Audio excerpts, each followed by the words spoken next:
Picture the Sahara Desert. Now picture it green. Not a metaphor, not a thought experiment,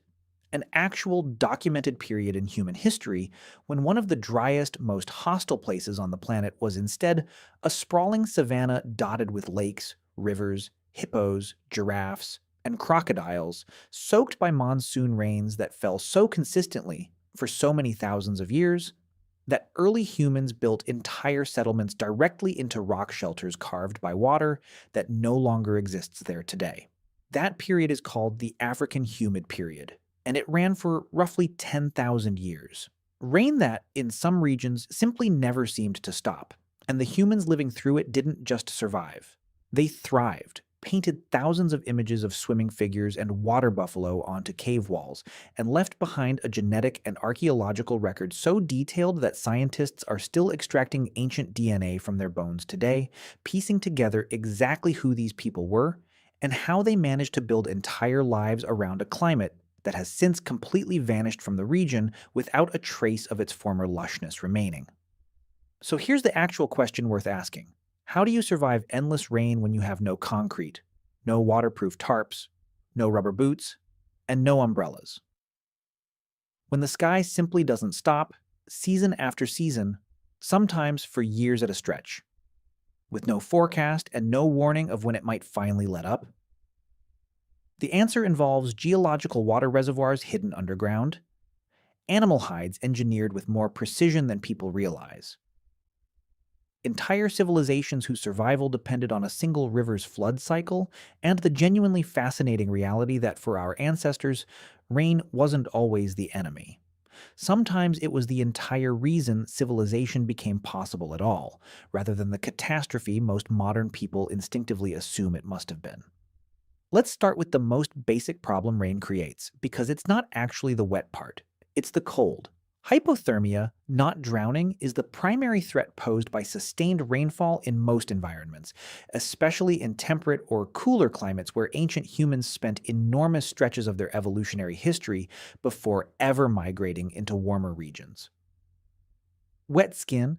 and wet clothing lose heat dramatically faster than dry skin and dry clothing, because water conducts heat away from the body far more efficiently than air does, pulling warmth directly off the skin's surface.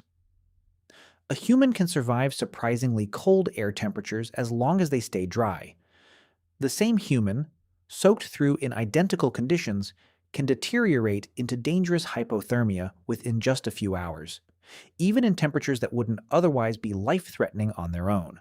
This means the very first and most urgent problem ancient humans needed to solve wasn't keeping rain out entirely, which was often simply impossible given the technology available to them. It was keeping their own bodies dry enough, often enough, to avoid that specific and genuinely lethal threshold, season after season, year after year, generation after generation. This is where clothing enters the story. And it's considerably more sophisticated than the popular image of cavemen wrapped sloppily in random animal pelts thrown carelessly over one shoulder.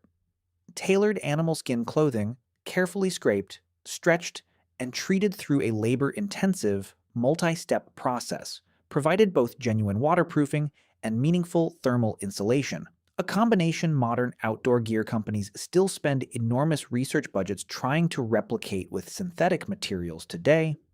often with mixed success. The fur side worn outward could shed water in a manner surprisingly similar to how a duck's feathers repel rain,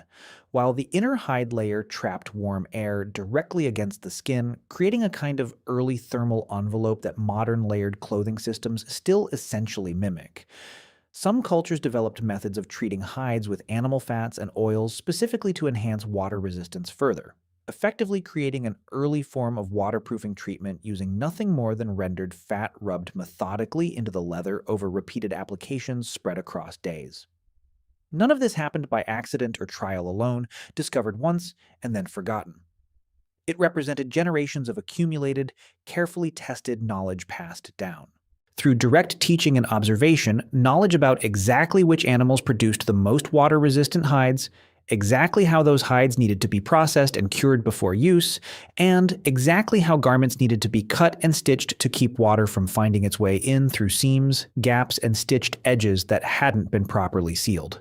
Shelter mattered just as much, and ancient humans approached the problem of staying dry indoors with a level of architectural creativity that rarely gets enough credit in popular imagination, which still tends to picture our ancestors as fundamentally improvising rather than genuinely engineering solutions. Caves and natural rock shelters were the obvious first solution wherever the local geology cooperated. And there's a reason so much of what we know about prehistoric life comes specifically from cave sites scattered across the globe, from Europe to Africa to Asia. Caves offer something rain cannot easily defeat: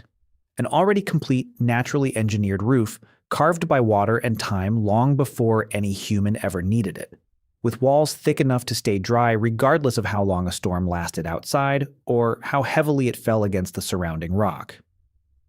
In regions without convenient caves, ancient builders turned to constructed alternatives, frequently centered around steeply angled roofs covered with thick layers of thatch, woven painstakingly from reeds, grasses, or palm fronds, depending on whatever was locally available in that particular environment and climate.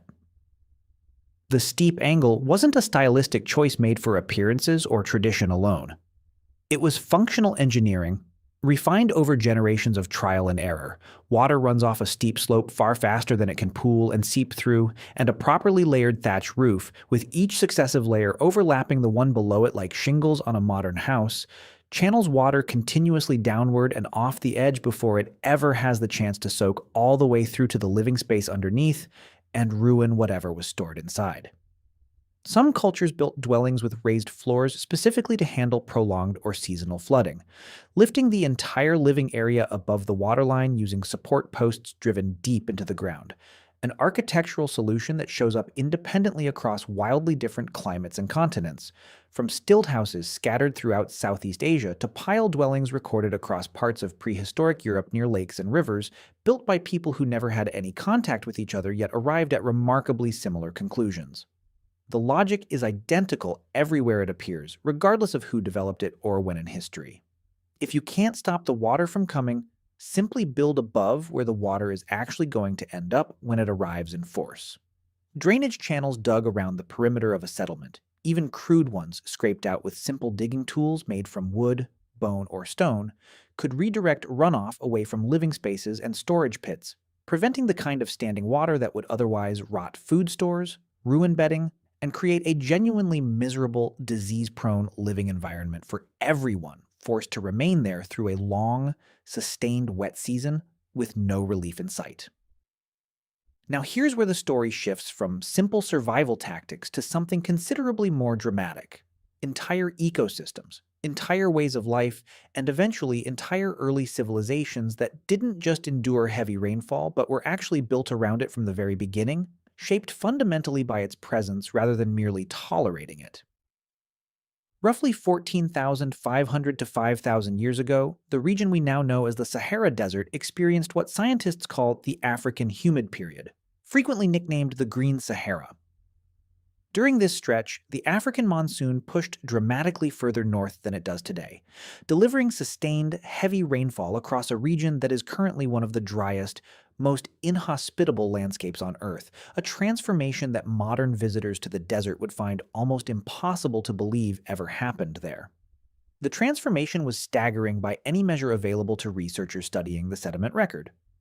Lakes formed across the open desert where today there is nothing but rock and sand for hundreds of miles in every direction.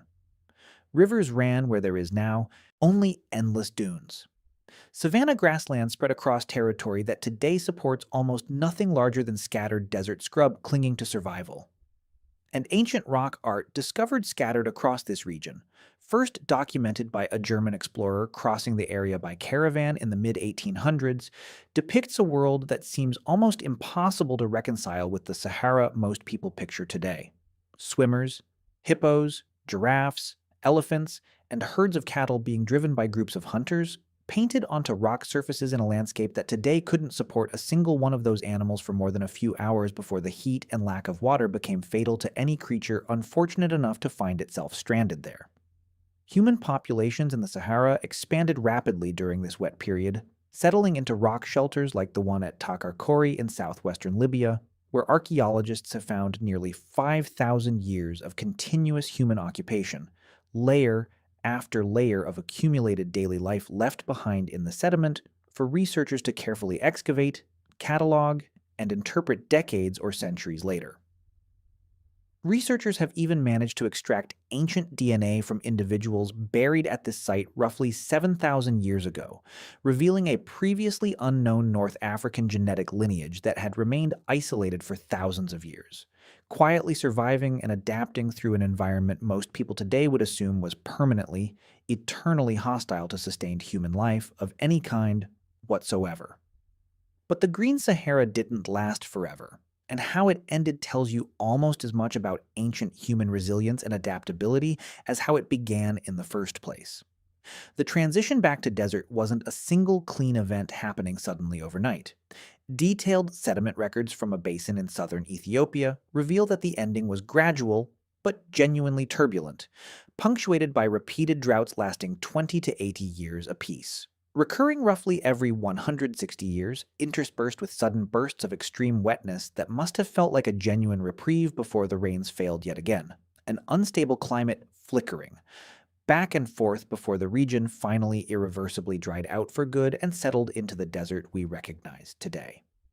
Communities living through that transition had to repeatedly adapt to wild swings between flood and drought, sometimes within a single human lifetime, long before any of them could have known whether the rain was actually gone for good or simply taking an unusually long pause before eventually returning as it always had before.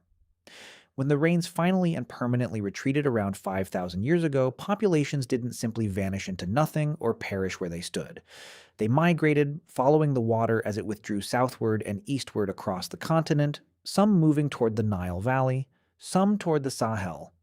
some toward what would become Lake Chad and the Niger River Valley, carrying with them generations of accumulated knowledge about exactly how to live successfully alongside unpredictable, dramatic rainfall in whatever new environment they eventually settled into and made their own.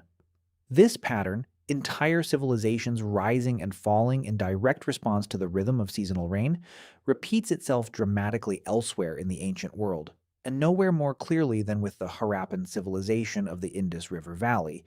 a culture whose scale and sophistication still surprises most people encountering it for the first time.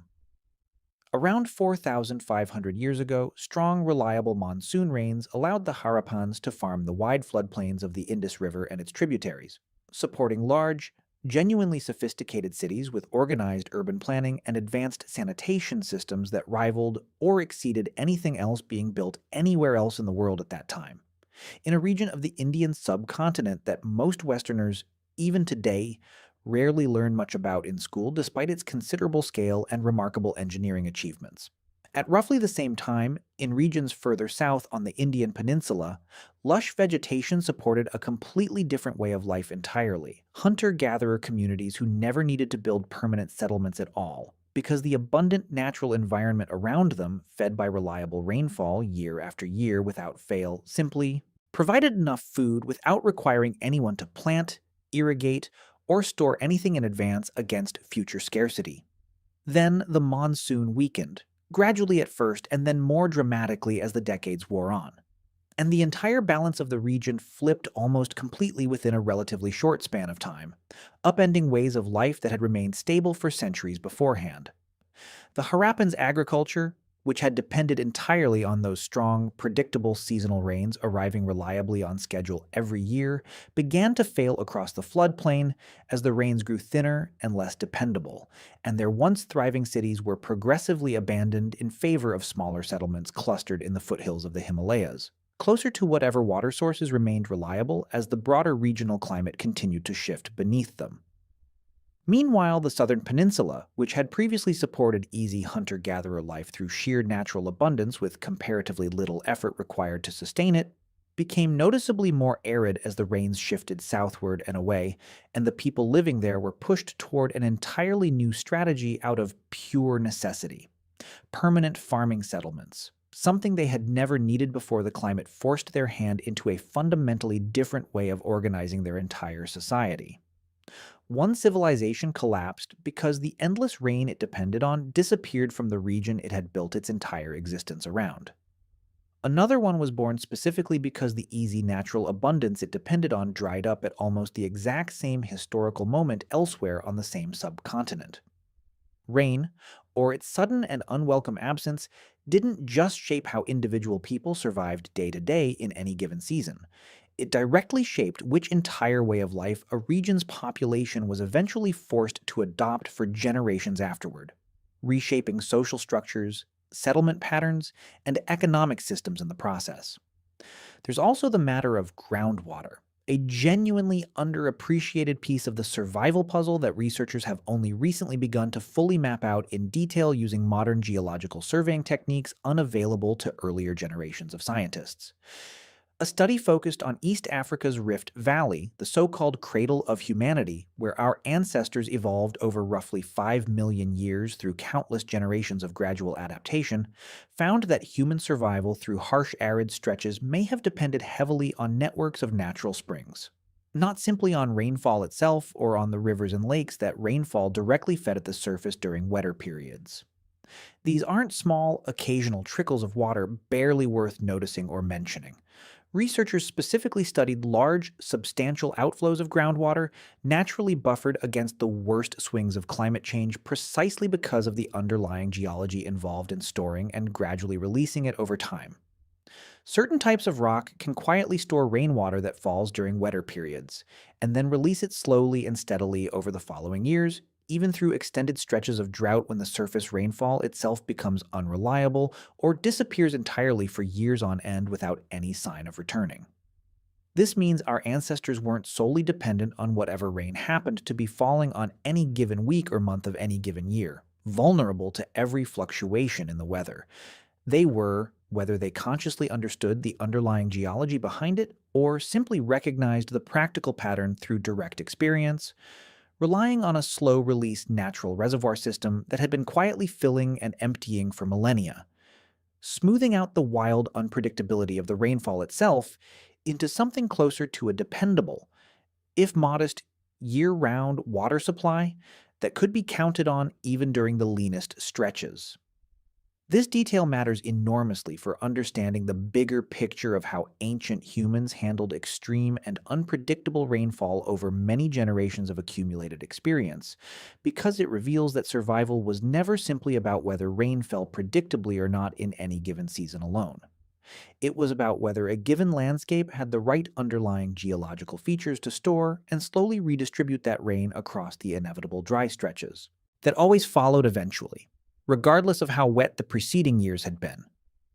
Communities that happened to settle near these natural buffering systems had a genuine, measurable survival advantage over communities that didn't, entirely independent of how skilled either group happened to be at building shelters or tailoring waterproof clothing for themselves, suggesting that geography itself, quite apart from human ingenuity, played a decisive role in determining which populations endured and which eventually didn't. Floods deserve their own separate mention here too, because endless rain doesn't just mean staying wet and cold for an extended stretch of time. It eventually means rising water, and ancient humans developed remarkably consistent strategies for managing that specific threat across completely unrelated regions of the world that had no meaningful contact with each other across vast distances and centuries. The earliest known systematic flood management strategies date back roughly to 7600 BC, marking what researchers studying this history describe as the prehistoric era of organized flood response, long before any of the more famous ancient civilizations had even been founded. Communities living along major rivers, the Nile in Egypt and the Tigris and Euphrates in Mesopotamia, being the most famous and well-documented examples available to historians today, eventually learned not just to tolerate seasonal flooding as an unfortunate inconvenience to be endured, but to actively depend on it for their entire way of life and economic survival. The Nile's predictable annual flood deposited a fresh layer of nutrient-rich silt across the surrounding floodplain every single year, without fail, effectively refertilizing farmland on a reliable schedule without any human labor required to make it happen on their own through artificial means. Ancient Egyptian agriculture wasn't built around avoiding the flood at all costs, the way a modern city might approach a rising river with dread. It was built entirely around the flood instead, with the timing of planting, harvesting, and even major religious festivals organized directly around when the waters were expected to rise and eventually fall back again each year in a cycle the entire civilization came to depend upon completely. But that same dependence on regular flooding required real, sophisticated engineering whenever the flood arrived with more force than expected or anticipated, threatening to tip from beneficial into destructive. Many ancient rulers and local leaders built dams and earthen embankments specifically to protect settlements, granaries, and farmland from flooding that exceeded the useful, beneficial range and tipped over into genuine, costly destruction instead of the gentle renewal everyone had come to expect. This represents a genuinely sophisticated risk calculation that ancient engineers were making constantly, season after season, year after year, generation after generation. How do you build infrastructure that welcomes a moderate, beneficial flood while still protecting your entire community from a catastrophic one, when both can look almost identical in their opening hours before anyone actually knows how high the water is going to climb before it finally crests and begins to recede back to normal levels? Pulling all of this together, the picture that emerges of how ancient humans survived endless rain isn't one of passive endurance, simply hunched miserably under shelter and waiting helplessly for the sky to eventually clear on its own. It's a picture of active, sophisticated adaptation unfolding across multiple overlapping fronts at once, refined patiently over countless generations of accumulated trial, error, and hard-won knowledge passed carefully down. Clothing engineered specifically to keep bodies dry and warm even when constantly exposed to driving rain day after day without relief. Shelters designed with steep, water-shedding roofs, raised floors, and carefully dug drainage channels, each one solving a specific practical problem posed directly by sustained precipitation in that particular environment and climate. Entire migration patterns that tracked the retreat and advance of monsoon systems across thousands of years, moving entire populations toward water as it shifted rather than stubbornly remaining in places the rain had permanently abandoned for good with no hope of return. Underground geological reservoirs that smoothed out the worst unpredictability of surface rainfall into something communities could actually plan their entire lives around with some real confidence. And entire agricultural systems in places like Egypt and the Indus Valley that didn't merely survive seasonal flooding as a recurring threat to be managed, but were deliberately built to depend on it completely, transforming what could have easily been an annual catastrophe into the very foundation of organized civilization itself for thousands of years afterward. The Sahara was once green because the rain simply never seemed to stop, for roughly 10,000 years at a stretch, reshaping an entire continent's climate and ecology in the process from top to bottom. And the humans living through that astonishing, sustained deluge didn't just scrape by on the margins of bare survival, waiting for it all to end. They built rock shelters that still stand today for archaeologists to study and marvel at. They created art that still moves people who see it scattered across cave walls thousands of years later, depicting a world that has since completely vanished from the landscape without leaving any other trace behind. And they left behind a genetic record that scientists are still carefully piecing together in laboratories right now, all in an effort to better understand exactly how an entire population adapted, generation after generation, to a world defined almost entirely by water falling endlessly from the sky above them, season after season, for longer than most modern civilizations have even existed. Rain wasn't simply something ancient humans had to grimly survive and endure as a hardship to be tolerated. In enough places, across enough of human history, spanning multiple continents and multiple entirely separate civilizations with no contact between them, it was the very thing that made survival, and eventually civilization itself, possible in the first place.